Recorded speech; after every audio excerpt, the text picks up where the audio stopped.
नमस्कार साथियों, मैं पालीवाल सर आपका एक बार फिर आपके अपने YouTube चैनल पर हार्दिक स्वागत और अभिनंदन करता हूं। साथियों, आज के इस वीडियो में अपन पूर्व प्रतियोगिता परीक्षाओं में पूछे गए प्रश्नों पर चर्चा करेंगे। बहुत ही महत्वपूर्ण प्रश्न लेकर आया हूं जो पूर्व में परीक्षाओं में पूछे गए हैं और निश्चित तौर पर आगे की परीक्षाओं में पूछे जा सकते हैं। बहुत ही मेहनत करके ये प्रश्न बनाए गए हैं। वीडियो में अंत तक बने रहें और सारे प्रश्नों को हल करें। और यदि आपको इस वीडियो की जो है वो PDF चाहिए तो मैं अपने टेलीग्राम चैनल पर डाल दूंगा, वहां से आप उसे डाउनलोड कर पाएंगे। पीछे की जो PDF है वो मैंने अपलोड कर दी है, आप टेलीग्राम चैनल से जुड़ जाए, जिसका लिंक डिस्क्रिप्शन में आपको मिल जाएगा। मैं बिना देर किए हुए जल्दी से उन प्रश्नों की ओर चलता हूं जो पूर्व प्रतियोगिता परीक्षाओं में पूछे गए हैं। आज ये मिक्स वाला है, पॉलिटी के वे प्रश्न लेके आया हूं जो परीक्षा में पूछे गए हैं। पहले प्रश्न की बात करता हूं। राजस्थान में पंचायती राज अधिनियम, पंचायती राज व्यवस्था कब लागू हुई? राजस्थान में पंचायती राज व्यवस्था की बात करूं तो ये लागू हुई 1959 को। इसके बारे में 2-3 फैक्ट बहुत बढ़िया है। यह व्यवस्था राजस्थान देश का प्रथम राज्य बना। राजस्थान देश का प्रथम राज्य था जहां पंचायती राज की शुरुआत हुई।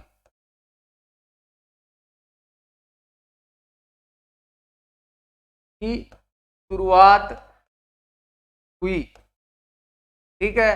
2 नंबर, इसका उद्घाटन 2 अक्टूबर 1959 को पंडित JL नेहरू ने किया। ये जो 1959 में शुरुआत हुई थी, भारत में सबसे पहला राज्य था राजस्थान जहां पंचायती राज की शुरुआत हुई थी। 2 अक्टूबर 1959 को पंचायती राज की राजस्थान में शुरुआत हुई थी और पंडित नेहरू ने इसका उद्घाटन किया था बगतरी गांव, नागौर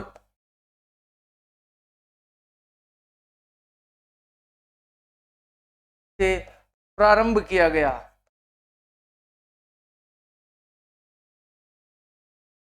और ये प्रश्न जो आया था ये सेकंड ग्रेड में आया था, सेकंड ग्रेड में पूछा गया था ये प्रश्न, तो बहुत ही बढ़िया प्रश्न है। आगे चलते हैं। दूसरा प्रश्न, कौन से संविधान के अनुच्छेद के द्वारा पंचायती राज संस्थाओं को संवैधानिक मान्यता दी गई है? उसी पेपर में ये प्रश्न आया था कि कौन से पंचायती राज अनुच्छेद के द्वारा पंचायती राज को संवैधानिक मान्यता दी गई है। देखिए 243B के द्वारा, आपको ध्यान होगा 73वें संविधान संशोधन, 73वें संविधान संशोधन 1992 के द्वारा पंचायती राज को संवैधानिक मान्यता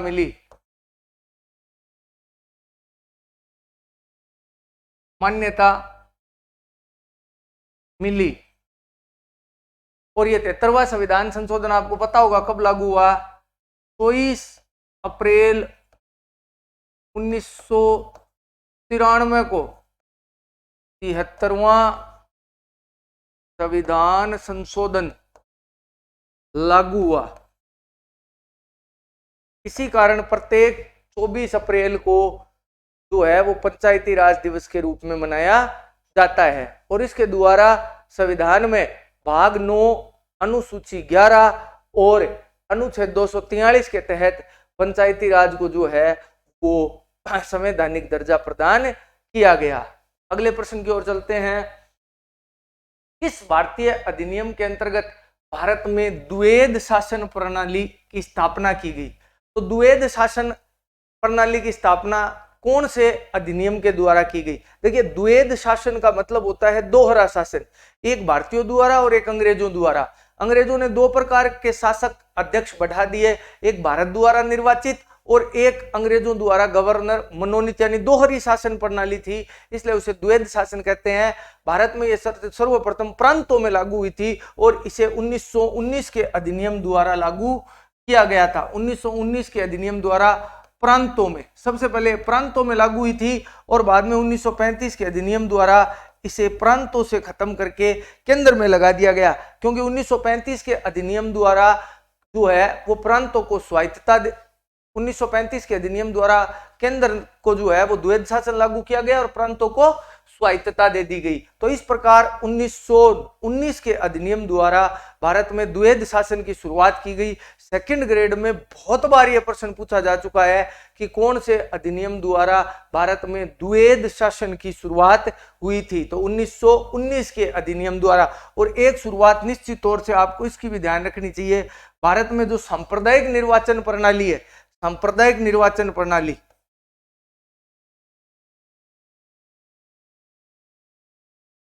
इसकी शुरुआत 1909 के अधिनियम द्वारा की गई थी। बहुत ही महत्वपूर्ण है तीनों चीजें। प्रांतों में द्वैध शासन लागू हुआ 1919 में और सबसे पहले 1919 से ही इसकी शुरुआत हुई थी। आगे चलते हैं।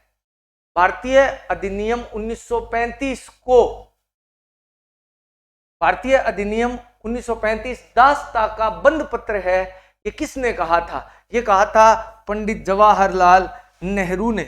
सर्वाधिक बार जो है ये सेकंड ग्रेड में पूछा गया प्रश्न है, बहुत बार परीक्षा में पूछा गया है। जवाहरलाल नेहरू ने इसके बारे में 3 स्टेटमेंट दिए थे और तीनों स्टेटमेंट सेकंड ग्रेड में सैकड़ों बार पूछे जा चुके हैं।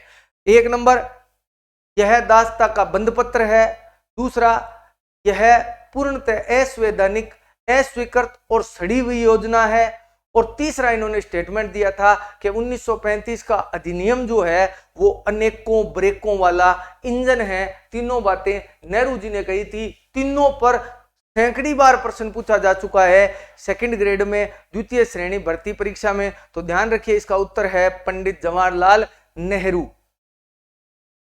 आगे चलते हैं। भारतीय संविधान की प्रारूप समिति के अध्यक्ष कौन थे? ज्यादा कुछ बताने की आवश्यकता नहीं है, सेकंड ग्रेड में ही आया था, क्योंकि सेकंड ग्रेड में अंबेडकर जी अलग से टॉपिक लगता है, तो ज्यादा चर्चा न करते हुए मैं आपको बता देता हूं, प्रारूप समिति के अध्यक्ष जो थे वो डॉक्टर अंबेडकर साहब थे। देखिए, एक प्रश्न कई बार पूछा जाता है कि प्रारूप समिति में एकमात्र कांग्रेसी सदस्य कौन थे? एक्चुअल में प्रारूप समिति में शामिल सारे सदस्य कांग्रेसी थे, लेकिन वी.टी. कृष्णमाचारी जो थे वो कांग्रेस से थे, वो मूल कांग्रेसी थे। बाकी जो सदस्य प्रारूप समिति में थे वो चुने गए कांग्रेस से ही थे, लेकिन मूल रूप से वो कांग्रेसी नहीं थे, इसलिए यह प्रश्न पूछा जाता है। तो मूल कांग्रेसी एक ही थे, वी.टी. कृष्णमाचारी जो है वो प्रारूप समिति में चुने गए थे। तो इसका उत्तर तो बहुत ही सरल है। आगे चलते हैं।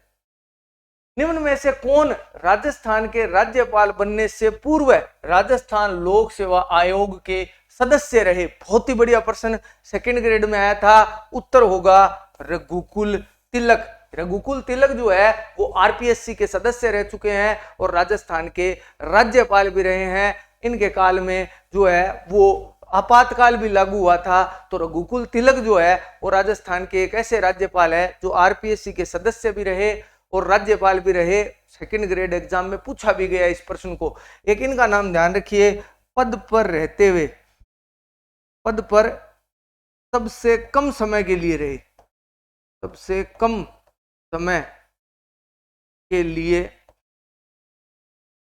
रहे, मात्र 9 दिन ही रहे थे और 9 दिन बाद इनकी पद पर रहते हुए मृत्यु हो गई थी, निर्मल चंद्र जैन की। वर्तमान में आपको पता ही है राजस्थान के जो राज्यपाल है वो है कलराज मिश्र साहब। आगे चलते हैं 7वें प्रश्न की ओर। निम्न में से कौन भारत के प्रधानमंत्री रहते हुए राज्यसभा के सदस्य नहीं रहे? यानी भारत के प्रधानमंत्री रहे, जिस समय वे प्रधानमंत्री थे उस समय वे राज्यसभा के सदस्य नहीं थे। तो आपको पता होगा डॉक्टर मनमोहन सिंह तो हाल की बात है, ये तो राज्यसभा के सदस्य थे। इंद्र कुमार गुजराल और एच.डी. देवगौड़ा भी जो है वो राज्यसभा के सदस्य थे। विश्वनाथ प्रताप सिंह ऐसे इन प्रधानमंत्रियों में ऐसे प्रधानमंत्री है जो लोकसभा के सदस्य थे, ये पूर्व में उत्तर प्रदेश के मुख्यमंत्री भी रहे हैं और बाद में भारत के प्रधानमंत्री भी बने। इन्हीं के काल में जो है वो मंडल आयोग की सिफारिशों को लागू किया गया था। लेकिन प्रश्न यह पूछा है कि निम्न में से कौन से प्रधानमंत्री राज्यसभा के सदस्य नहीं रहे, तो विश्वनाथ प्रताप सिंह है। एक प्रश्न और पूछा जाता है इसमें, इंदिरा गांधी भारत की पहली पीएम थी कि पहली पीएम थी जो राज्यसभा की सदस्य रहते हुए पीएम बनी, यानी ये पहली प्रधानमंत्री थी तो राज्यसभा की सदस्य थी और प्रधानमंत्री बनी। इससे पहले जितने भी भारत में प्रधानमंत्री बने सारे के सारे लोकसभा के सदस्य थे। श्रीमती इंदिरा गांधी पहली प्रधानमंत्री थी जो राज्यसभा से सदस्य रहते हुए प्रधानमंत्री बनी। उसके बाद बहुत सारे प्रधानमंत्री है जो राज्यसभा के सदस्य रहे। एच.डी. देवगौड़ा है, इंद्र कुमार गुजराल है, डॉक्टर मनमोहन सिंह 10 वर्षों तक प्रधानमंत्री रहे और कभी वो जो है वो लोकसभा के सदस्य नहीं रहे। आगे चलते हैं। लोकसभा में सरकारी दल का मुख्य सचेतक कौन होता है? देखिए, लोकसभा में सरकारी दल का मुख्य सचेतक होता है संसदीय कार्य मंत्री। संसदीय कार्य जो मंत्री होते हैं वो चीफ विप होते हैं। विप क्या होता है? विप का मतलब जो है वो एक आदेश होता है।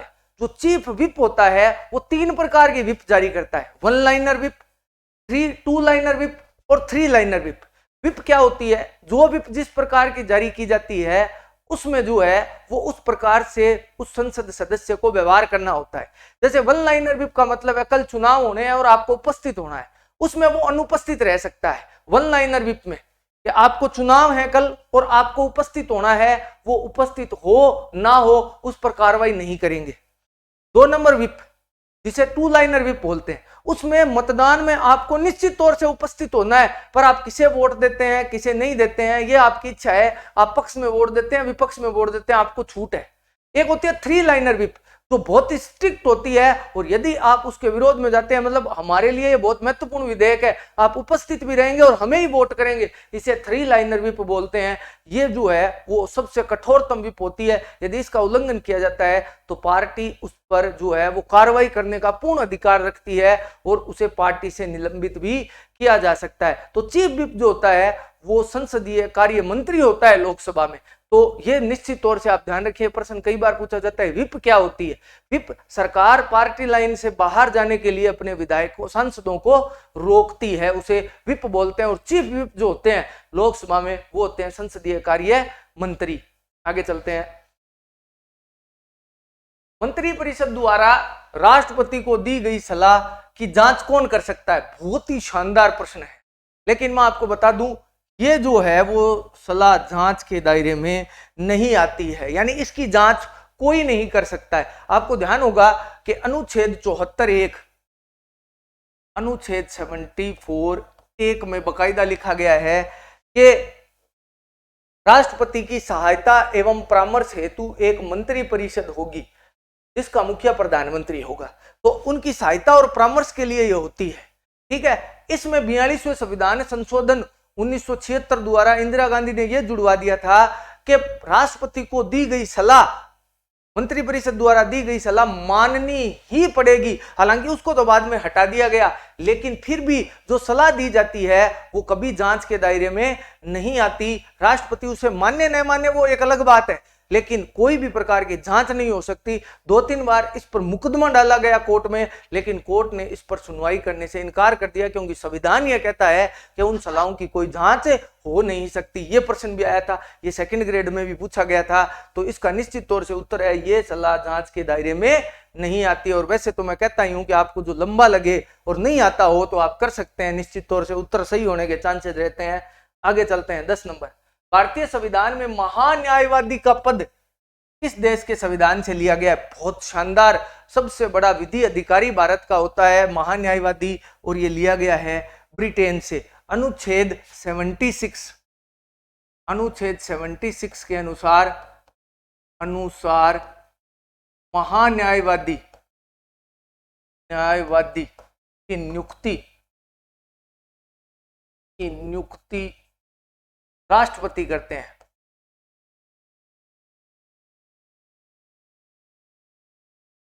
राष्ट्रपति करते हैं। यह हो सकता कौन है? जो व्यक्ति सुप्रीम कोर्ट का न्यायाधीश बनने की योग्यता रखता है उसे राष्ट्रपति महान्यायवादी बना सकते हैं। इसका कार्यकाल कितना होता है? राष्ट्रपति के प्रसाद पर्यंत होता है।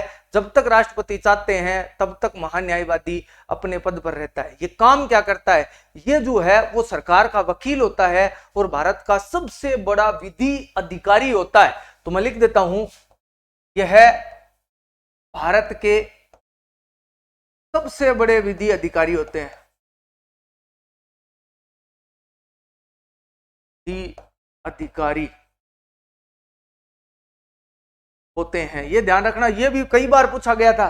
मैंने इसलिए ये प्रश्न नहीं डाला क्योंकि मैंने सोचा बता देंगे। बाकी ये प्रश्न भी पूछा गया था कि भारत के सबसे बड़े विधि अधिकारी कौन होते हैं, तो महान्यायवादी होते हैं। इसके अलावा एक प्रश्न और इसके बारे में पूछा गया है कि ऐसा कौन सा व्यक्ति है जो न लोकसभा का सदस्य होता है न राज्यसभा का सदस्य होता है, फिर भी वो दोनों सदनों की कार्रवाई में भाग ले सकता है। वो ये महानुभाव महान्यायवादी है, ये भाग ले सकते हैं। इनका पद ब्रिटेन से लिया गया है, उल्लेख क्षेत्र में है, राष्ट्रपति इनकी नियुक्ति करते हैं। तो आगे चलते हैं अगले प्रश्न की ओर। राज्य मानवाधिकार आयोग सदस्य चयन समिति का अध्यक्ष कौन होता है? प्रश्न बहुत ही शानदार प्रश्न है। जो राज्य मानवाधिकार आयोग है उसकी चयन समिति का अध्यक्ष कौन होता है? चयन समिति का अध्यक्ष होता है मुख्यमंत्री। अब बात ये आती है कि उस चयन समिति में होता कौन है? तो स्टेट ह्यूमन राइट कमीशन की चयन समिति।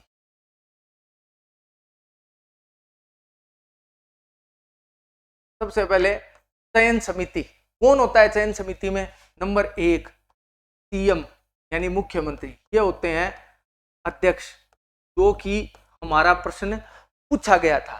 दूसरा विधान परिषद, लिख देता हूं, विधान परिषद के सभापति 2 नंबर। 3 नंबर विधानसभा के अध्यक्ष। 4 नंबर राज्य के गृह मंत्री। 5 नंबर विधान परिषद में विपक्ष के नेता।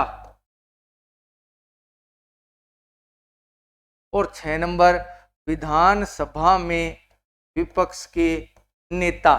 ये जो होते हैं वो राज्य का जो ये आयोग होता है उसकी के नेता होते हैं, और ये बाद में जो है वो सिफारिश करते हैं और राज्यपाल द्वारा उनकी नियुक्ति की जाती है। ठीक है, राज्यपाल द्वारा नियुक्ति की जाती है। सदस्य ये होते हैं। यदि कहीं विधान परिषद नहीं होती तो वो सदस्य वहां बनते नहीं है, वहां बाकी अन्य सदस्यों से ही काम चलाना पड़ता है। आगे चलते हैं। निम्नांकित में से कौन राजस्थान के मुख्यमंत्री और उप मुख्यमंत्री दोनों पदों पर रहे हैं? शानदार प्रश्न है। सबसे पहले यह बता देता हूं, राजस्थान में आज तक 5 ऐसे व्यक्ति हैं जो उप मुख्यमंत्री बने हैं। तो 5 ऐसे व्यक्ति हैं जो उप मुख्यमंत्री बने हैं। यदि आपके पास 5 के नाम है तो आपको पता चल जाएगा कि ऐसे कौन से मुख्यमंत्री है जो उप मुख्यमंत्री भी रहे और मुख्यमंत्री भी रहे। मैं आपको बता देता हूं, वो 5 नाम पहले बता देता हूं। Number 1 Tikaram Paliwal.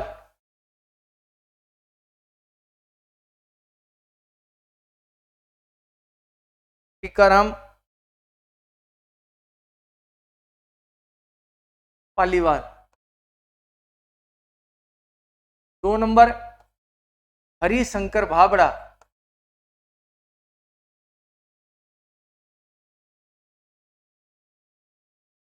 3 number Kamla Beniwal.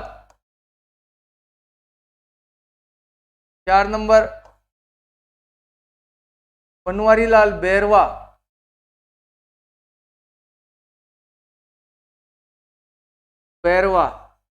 5 number Sachin Pilot. अब आप यहां से देख सकते हैं राजस्थान के उप मुख्यमंत्री। अब आप यहां से देख सकते हैं कि इनमें कौन सा ऑप्शन है।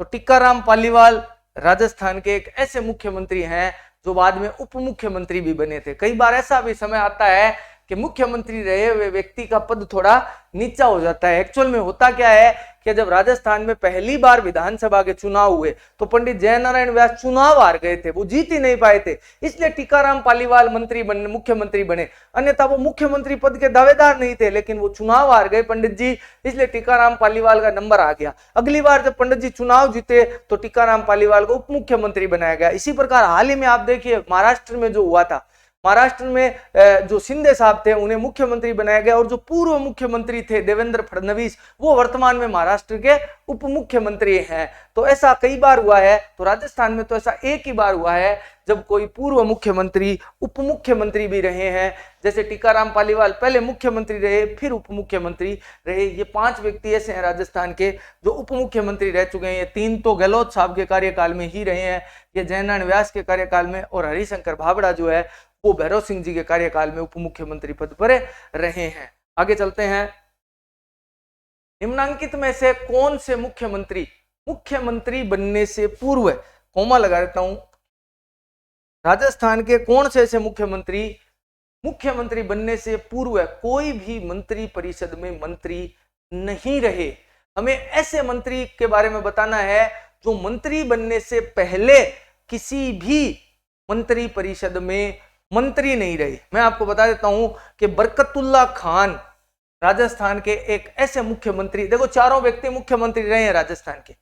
बरकतुल्ला खान की बात करूं तो ये राजस्थान के एक ऐसे मुख्यमंत्री हैं जो मुख्यमंत्री रहते हुए पद पर इनकी मृत्यु हो गई थी।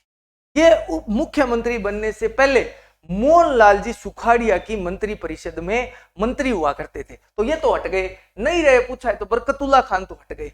दूसरा आता है मोहनलाल सुखाड़िया। मोहनलाल सुखाड़िया भी जो है वो मंत्री परिषद में सदस्य रहे थे। ये भी जो है वो श्रम मंत्रालय संभाल चुके थे। अब बचते हैं 2, जयनारायण व्यास और भैरव सिंह शेखावत। ये सीधे ही मुख्यमंत्री बने थे, ये किसी भी सरकार में मंत्री पद पर नहीं रहे। तो इसका उत्तर हो गया 1 और 4, यानी जयनारायण व्यास और भैरव सिंह शेखावत कभी मंत्री नहीं रहे, ये सीधे ही मुख्यमंत्री पद पर पहुंच गए। तो राजस्थान के 2 ऐसे मुख्यमंत्री हैं इन कॉलम में जो कभी मंत्री पद पर नहीं रहे। एक और फन फैक्ट आपको बता देता हूं कि आपने कभी नाम सुना होगा चंद्रशेखर का। चंद्रशेखर कभी मंत्री पद पर नहीं रहे, और जब बने तो डायरेक्ट देश के प्रधानमंत्री बने। तो भारत के एकमात्र ऐसे प्रधानमंत्री जो सीधे किसी छोटे पद पर नहीं रहे, डायरेक्ट प्रधानमंत्री बन गए। चंद्रशेखर साहब जो थे वो ऐसे प्रधानमंत्री भी रहे हैं। आगे चलते हैं। इस अनुच्छेद में यह कहा गया है कि संघ के लिए एक लोक सेवा आयोग और प्रत्येक राज्य के लिए एक लोक सेवा आयोग होगा। यानी राज्य के लिए राज्य लोक सेवा आयोग, केंद्र के लिए संघ लोक सेवा आयोग होगा। यह कहा गया है अनुच्छेद 315 में। अनुच्छेद 315 में स्पष्ट आदेश है कि एक राज्यों के लिए एक राज्य लोक सेवा आयोग और केंद्र के लिए एक संघ लोक सेवा आयोग का गठन किया जाएगा। ये सेकंड ग्रेड में प्रश्न पूछा गया था। नेक्स्ट चलते हैं। निम्नांकित उपराष्ट्रपतियों में से कौन निर्विरोध निर्वाचित हुए? राजस्थान भारत के ऐसे उपराष्ट्रपति जो निर्विरोध निर्वाचित हुए। देखिए 4 ऑप्शन दे रखे हैं आपको, इनमें से छांटना है कि कौन से उपराष्ट्रपति हैं जो निर्विरोध निर्वाचित हुए। तो देखिए मैं आपको बता देता हूं कि निर्विरोध राष्ट्रपति उपराष्ट्रपति कौन रहे। तो मैं लिख देता हूं निर्विरोध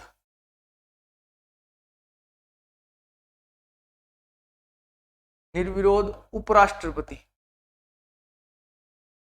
कौन कौन रहे निर्विरोध उपराष्ट्रपति? 1 number S Radhakrishnan, Sarvepalli Radhakrishnan, 2 S Radhakrishnan, 3 Mohammad Hidayatullah,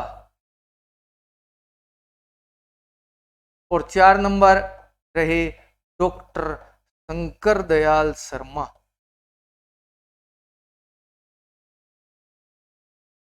तो इनमें से आप देखिए कि कौन कौन निर्विरोध रहे, तो एस राधाकृष्णन और एम हिदायतुल्लाह दो ही है, तो एक और तीन कहाँ है, ऑप्शन सी सही होगा।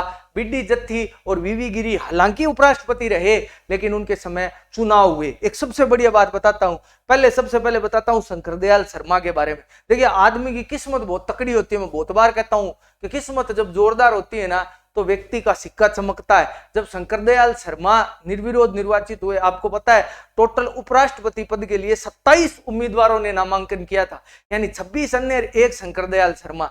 लेकिन क्या हुआ कि 26 उम्मीदवारों के पर्चे जो है वो खारिज हो गए, यानी 26 उम्मीदवारों के पर्चे खारिज हो गए, केवल एक ही उम्मीदवार का पर्चा रहा, डॉक्टर शंकरदयाल शर्मा का, और वो निर्विरोध राष्ट्र के राष्ट्रपति बन गए, देश के उपराष्ट्रपति बन गए, निर्विरोध उपराष्ट्रपति बन गए। क्यों? क्योंकि उनके सामने कोई कैंडिडेट ही नहीं बचा। तो किस्मत बहुत तकड़ी थी शंकरदयाल शर्मा की, 26 पर्चे घायल हो गए, आप सोचिए। और अगर मैं राष्ट्रपति की निर्विरोध बात करूं तो एक ही रहे हैं, नीलम संजीवा रेड्डी। इनमें एक नाम और बहुत बेहतरीन दिख रहा है, मोहम्मद हिदायतुल्लाह, देश के एक ऐसे व्यक्ति जो बेहतरीन 3 पदों पर रहे। संविधान में 3 पद सबसे ऊंचे माने जाते हैं, देखिए राष्ट्रपति, उपराष्ट्रपति और मुख्य न्यायाधीश।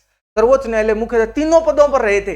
जब ये उच्चतम न्यायालय के मुख्य न्यायाधीश थे तो इन्होंने कार्यवाहक राष्ट्रपति के रूप में काम किया। एक्चुअल में कार्यवाहक राष्ट्रपति भारत में होता ही नहीं है, तो ये राष्ट्रपति भी रहे हैं, जीआई भी रहे हैं और बाद में उपराष्ट्रपति भी रहे हैं। तो ये एकमात्र ऐसे व्यक्ति है जो 3 पदों पर रहे हैं। इनके बारे में भी प्रश्न पूछा जा सकता है कि कौन से ऐसे व्यक्ति है जो 3 पदों पर रहे। 3 सर्वोच्च पद हैं संवैधानिक, और 3 पदों पर मोहम्मद हिदायतुल्लाह काम कर चुके हैं, तो निश्चित तौर से एक बहुत बड़ा नाम है। इसके अलावा राधाकृष्णन एकमात्र से उपराष्ट्रपति है जो 2 बार उपराष्ट्रपति बने और दोनों ही बार निर्विरोध निर्वाचित हुए। ऐसा नहीं है कि इनके सामने भी पर्चे नहीं थे, पर्चे थे लेकिन वो खारिज हो गए। ऐसा ही हिदायतुल्लाह जी के साथ हुआ था, पर्चे थे पर वो खारिज हो गए, इस वजह से वो निर्विरोध चुने गए। लेकिन इनमें 2 ही है, राधाकृष्णन जी और हिदायतुल्लाह, 2 ऐसे उपराष्ट्रपति हैं जो निर्विरोध निर्वाचित हुए।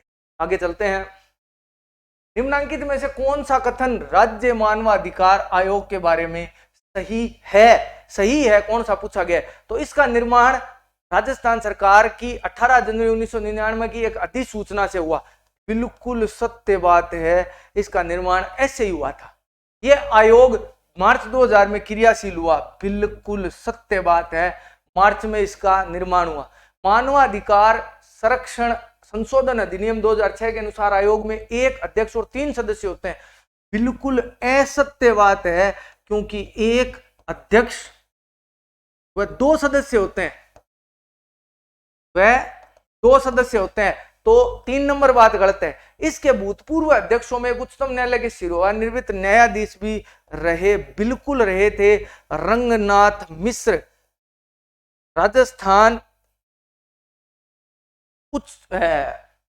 राजस्थान मानवाधिकार आयोग के पूर्व अध्यक्ष रहे थे और वो उच्चतम न्यायालय के पूर्व जो है वो न्यायाधीश भी रह चुके हैं। तो मेरे हिसाब से उत्तर हो गया 1, 2 और 4। तो 1, 2 और 4 आते हैं ए में, तो इसका उत्तर हो गया 1, 2 और 4 ए। 16 नंबर प्रश्न का बढ़िया प्रश्न है, निश्चित तौर पर बहुत सारे कंपटीशन में पूछा गया। ये आरएस से उठाया है मैंने, आरएस में आया हुआ प्रश्न है ये। भारत के संविधान के अनुच्छेद 368(2) के उपबंध के तहत यदि कोई विधेयक भारत की संसद द्वारा पारित होने के बाद राजस्थान की विधानसभा में संकल्प द्वारा अनुसमर्थन के लिए आता है तो क्या होगा? देखो 368(2), देखिए भारत के संविधान में 3 विधियां हैं जिससे संशोधन किया जा सकता है, लेकिन अनुच्छेद 368 में 2 का ही उल्लेख है, क्योंकि साधारण बहुमत से जो परिवर्तन किया जाता है उसका उल्लेख नहीं है, उसे संविधान संशोधन माना ही नहीं जाता। विधियां 3 है लेकिन अनुच्छेद 368 में 2 का ही उल्लेख है, 1 और 2। तो दूसरी में क्या होता है, पहली में तो 2/3 बहुमत से पारित हो जाता है, दूसरी में 2/3 प्लस आधे राज्यों की विधानसभाओं का समर्थन होना चाहिए। अब ये क्या कह रहा है कि संसद ने तो 2/3 बहुमत से पारित कर दिया, अब समर्थन प्राप्त करने के लिए हाँ या ना करना है साधारण बहुमत से। अनुसमर्थन का मतलब यहाँ ये है यस या नो करना है, ना आप उसमें कोई परिवर्तन कर सकते हैं, आप हाँ कर सकते हैं या ना कर सकते हैं, बस इतना ही कर सकते हैं आपके पास, आप कोई परिवर्तन नहीं कर सकते, आप ना कर सकते हैं, हाँ कर सकते हैं, बस इतना ही कर सकते हैं। तो इसमें क्या पूछा है कि कौन सा सही है, विधानसभा संकल्प पारित कर सकते हैं यानी हाँ कर सकती है, तो बिल्कुल सत्य बात है, कर सकती है। विधानसभा संकल्प को अस्वीकार कर सकती है, बिल्कुल कर सकती है, मैंने आपको कहा ना कर सकती है। तीसरा, ऐसे संकल्प में कोई संशोधन प्रस्तावित नहीं किया जा सकता, बिल्कुल मैंने अभी आपको बताया कि कोई संशोधन प्रस्तावित नहीं किया जा सकता। तो इसका उत्तर हो गया 1, 2 और 3। ये प्रश्न आया था फर्स्ट ग्रेड में, फर्स्ट ग्रेड में ये प्रश्न पूछा गया था, बढ़िया प्रश्न था, तो मैंने वहां से उठा लिया। निश्चित तौर पर दूसरी परीक्षाओं में भी पूछा जा सकता है, ऑप्शन थोड़े से बदल सकते हैं, बाकी परीक्षा में आए हुए प्रश्न हमेशा पूछे जाते हैं। अब तक जो 17 प्रश्न आए हैं, 17 के 17 सारे परीक्षाओं में पूछे गए हैं। आगे चलते हैं। अनुच्छेद 87 के अनुसार भारत का राष्ट्रपति अभिभाषण देता है। देखो, भारत का राष्ट्रपति कहां अभिभाषण देता है, पढ़ते हैं अपन। संसद के दोनों सदनों के संयुक्त अधिवेशन में। पहली बात मैं आपको बताऊं कि संसद में संयुक्त अधिवेशन होता ही नहीं है, पहले काट दिया। संसद के दोनों सदनों का संयुक्त अधिवेशन कभी नहीं होता। पहले उपराष्ट्रपति के चुनाव के लिए होता था, बाद में उसको हटा दिया गया। तो संयुक्त अधिवेशन तो होता ही नहीं है, तो आ तो छोड़ ही दो, बात ही थे, इसको तो अपन छोड़ देते हैं, तो आ तो गलत है।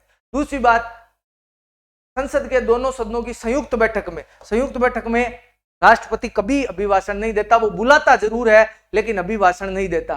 संसद के दोनों सदनों के संयुक्त सत्र में, ये संयुक्त सत्र अधिवेशन एक ही चीज होती है, तो इनमें वो भाषण नहीं देता। तो उत्तर हो गया संसद के समावेत सदन में। समावेत का मतलब दोनों साथ में बैठा दिए जाते हैं, कोई विशेष नया अधिवेशन होता है, बस वो साथ बैठ जाते हैं, और साथ बैठे हुए लोकसभा और राज्यसभा जब साथ बैठते हैं, प्रधानमंत्री जी उसके जो है वो भाषण पढ़ देते हैं। ये कोई न तो सत्र होता है ना बैठक होती है, बस सीधे वो उपस्थित होते हैं वहां, और वहां जो है वो अपना भाषण पढ़कर सुनाते हैं। बैठक अनुच्छेद 108 के द्वारा जो है वो बुलाई जाती है, ऐसा इसमें है नहीं, इसलिए समावेत सदन बहुत बढ़िया प्रश्न है, फर्स्ट ग्रेड में पूछा गया था, वहां से मैंने उठाया है, बहुत ही शानदार प्रश्न है। आगे चलते हैं। संविधान के अनुच्छेद 213 के अनुसार राज्यपाल अध्यादेश जारी करने का अधिकार है। देखो क्या है ये अधिकार, तो निश्चित तौर पर आप कहेंगे यही होगा बड़े वाला, क्योंकि यह शक्ति मंत्रिमंडल के परामर्श से प्रयुक्त की जाती है। ये उसकी एक पहली बात तो कार्यपालिका शक्तियां नहीं है, स्वविवेक की शक्ति नहीं है, केंद्र सरकार का परामर्श की जरूरत नहीं होती उसे। ये जो शक्ति है वो राज्यपाल को प्राप्त होती है अनुच्छेद 213 से। यह व्यवस्थापिका संबंधी शक्ति है राज्यपाल की, और इसके द्वारा जो राज्यपाल होता है वो अध्यादेश जारी करके कानून बना सकता है। मैंने पूरी प्रक्रिया जब राज्यपाल पढ़ाया था उसमें बताई है, तो आप पिछले वीडियो में जाकर देख सकते हैं। तो उसमें मैंने अब स्पष्ट कहा है कि ये उसकी स्वविवेक की शक्ति नहीं है, मंत्रिमंडल के समर्थन से ही वो जो है वो अध्यादेश जारी करते हैं। तो इसका उत्तर ये हो गया, ये मंत्रिमंडल के परामर्श से प्रयुक्त की जाती है। आगे चलते हैं, और लंबा भी है वैसे भी। संविधान के किस संशोधन द्वारा अनुच्छेद 164(1) के एक नया उपबंध 1A जोड़ा गया, जो मुख्यमंत्री सहित मंत्रियों की संख्याओं को निर्धारित करता है? अपन ने पढ़ा था कि मंत्रिपरिषद का आकार सुनिश्चित करने वाला 93वां संशोधन है 2003। 93वां संविधान संशोधन 2003 के द्वारा मंत्रिपरिषद में अधिकतम सदस्य संख्या विधानसभा की 15%, विधानसभा की 15% से ज्यादा हो नहीं सकती, अधिकतम 15% हो सकती है, उससे ज्यादा नहीं हो सकती है, कहता है 93वां संविधान संशोधन। तो 20वें प्रश्न का उत्तर होगा बी, 93वां संविधान संशोधन। आगे चलता हूं।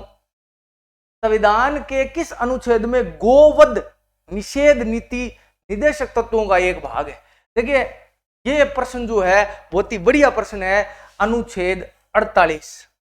देखिए नीति निर्देशक तत्व है, आयरलैंड के संविधान से लिए गए हैं, भाग 4 में शामिल हैं, इन्हें 36 से 51 तक शामिल किया गया है। उनमें 48वां नंबर अनुच्छेद यह कहता है कि राज्य पशुओं के वध पर रोक लगाएगा और विशेषकर गोवध पर निषेध लगाएगा। तो गोवध का लिखा हुआ है, सेकंड ग्रेड में प्रश्न आया था, 48 नंबर अनुच्छेद में बकायदा लिखा हुआ है कि राज्य गोवध पर रोक लगाएगा। तो नीति निर्देशक तत्व लिए कहां से गए हैं? आयरलैंड के संविधान से लिए गए हैं। कौन से भाग में है? चौथे भाग में है। कितने अनुच्छेद से कितने अनुच्छेद है? 36 से 51 तक है।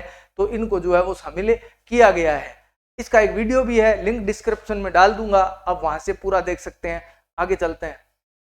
राज्यपाल के पास निम्न में से कौन सी शक्ति नहीं है। यानी कौन सी शक्ति नहीं है? पहली बात करते हैं विधानसभा को आहूत करने की।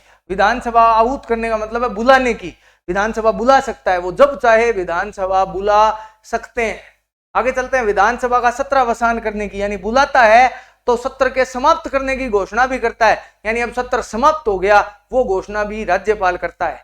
विधानसभा को विघटन करने की, यानी विधानसभा भंग करने की शक्ति अनुच्छेद 74 यह कहता है कि राज्यपाल मुख्यमंत्री की परामर्श से विधानसभा को समय से पूर्व भी भंग कर सकता है, विघटित कर सकता है। तो बच गया कौन सा? विधानसभा को स्थगित करने की शक्ति संबंधित सभा के अध्यक्ष के पास होती है, यानी विधानसभा के अध्यक्ष के पास होती है। स्थगित करने का मतलब 2 दिन के लिए, 5 दिन के लिए, 2 घंटे के लिए, ये जो भी स्थगित करता है ये त्वरित निर्णय होता है, इसमें राज्यपाल का कोई अधिकार क्षेत्र नहीं होता। तो राज्य विधानसभा को विघटित करना, सत्र को बुलाना और सत्र को समाप्त करना यह राज्यपाल की शक्ति है, लेकिन स्थगित करना राज्यपाल जी की शक्ति नहीं है। आगे चलते हैं फटाफट।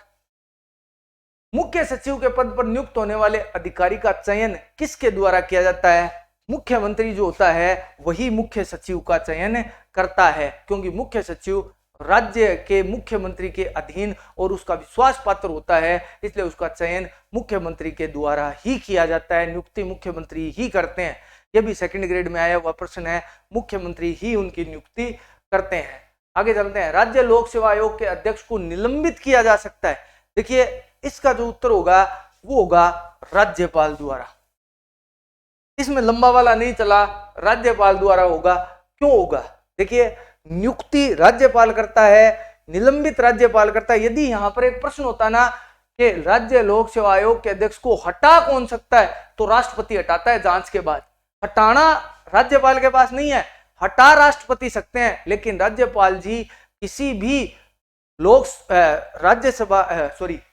सेवा आयोग के अध्यक्ष को निलंबित कर सकते हैं, हटा नहीं सकते। हटाने का जो काम होता है वो जो है वो राष्ट्रपति के हाथ में होता है। तो इसका उत्तर जो है वो राज्यपाल होगा। अगले प्रश्न की ओर चलते हैं। भारतीय संघ के साथ जम्मू कश्मीर राज्य का विलय पत्र कब हस्ताक्षरित किया गया? बहुत ही शानदार डेट है ये, 26 अक्टूबर 1947 को। भारत में जो हरि सिंह राजा थे जम्मू कश्मीर के, उन्होंने भारत में मिलने वाले विलय पत्र पर हस्ताक्षर किए और जम्मू कश्मीर भारत का अभिन्न अंग बन गया। आज भी है, हमेशा रहेगा। 31 अक्टूबर को जो है वो पीछे भारत ने जम्मू कश्मीर में जो है वो जम्मू कश्मीर के राज्य का दर्जा समाप्त कर दिया और उसे 2 भागों में बांट दिया, एक जम्मू कश्मीर यूटी और एक लद्दाख यूटी बना दिया गया। 1947 26 अक्टूबर 1947 से जम्मू कश्मीर भारत का अभिन्न अंग है और रहेगा। ऐसा कभी नहीं हो सकता कि जम्मू कश्मीर हमारा है ही नहीं। हाँ, पीओके पाकिस्तान के पास है, एक दिन निश्चित तौर पर वो भारत में विलय होगा, और वो क्या पूरा पाकिस्तान एक दिन भारत में निश्चित तौर पर विलित हो जाएगा। तो संघ के साथ जम्मू कश्मीर मिला 26 अक्टूबर 1947 को। थैंक्स आज का वीडियो देखने के लिए। आज के वीडियो में मैंने 25 वो प्रश्न शामिल किए जो पूर्व राजस्थान की प्रतियोगिता परीक्षाओं में पूछे गए हैं। तो आप ज्यादा से ज्यादा वीडियो को शेयर, लाइक और सब्सक्राइब करें। अगले वीडियो में और पूर्व परीक्षा में आए हुए प्रश्न मैं लेकर आऊंगा। इसके अलावा आपका कोई सुझाव हो तो कमेंट में जरूर दें। वीडियो को ज्यादा से ज्यादा लाइक करें। अगर आप चैनल पर पहली बार आए हैं तो जरूर निश्चित तौर पर सब्सक्राइब करें, और टेलीग्राम का लिंक जो है वो डिस्क्रिप्शन में आपको मिल जाएगा, वहां से आप टेलीग्राम चैनल पर भी जुड़ें। आपका बहुत बहुत धन्यवाद, आभार।